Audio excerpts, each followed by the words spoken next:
Hey everybody, David Sussman, Israel Tours here, back better than ever in the beautiful city of Hebron, the city of romance. And what do I mean by that? Well, in the large building you can see behind me is the tomb of our forefathers and foremothers, the mamas and the papas, if you will. And who are we talking about?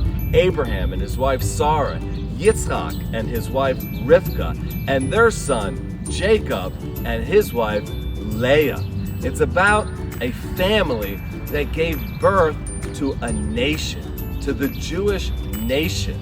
Even the word Hebron itself comes from the Hebrew word chaver, which means friendship or connection. It's a connection point for us to connect to our heritage as well as to Hashem, to God Himself. Now the building also has an incredible story, as it's one of the oldest active buildings in the entire world. It was built by King Herod 2,000 years ago.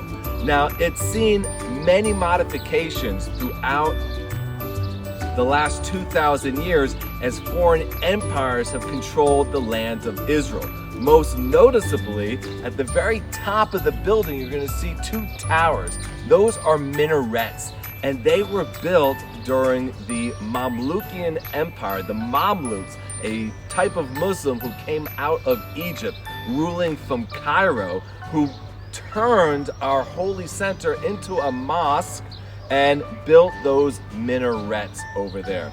In addition to that, in 1267, they threw out the Jews of Hebron. For the first time, we no longer were able to come here in order to connect to our ancestors.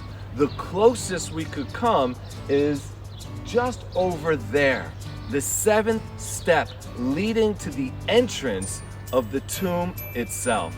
So let's head over there now. I'm standing now next to the building that was built by King Herod 2,000 years ago, and that's why these stones look familiar to you, because they are constructed exactly like the stones of the Western Wall. In fact, no cement was used in between these stones during the construction process, just like the Western Wall in Jerusalem.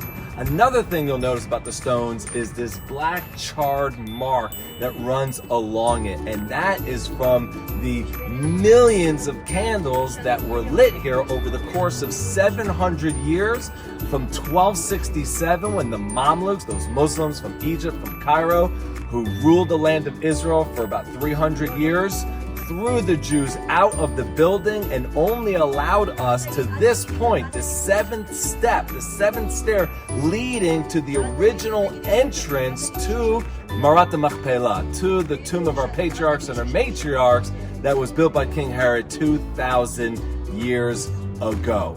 I hope you enjoyed today's episode, and please come back tomorrow, because tomorrow we're going to be actually going inside the building to see the actual tombs themselves. If you haven't already, please hit the follow button at the top. Even if we're friends, hit the follow button up at the top so that you are notified of these great videos.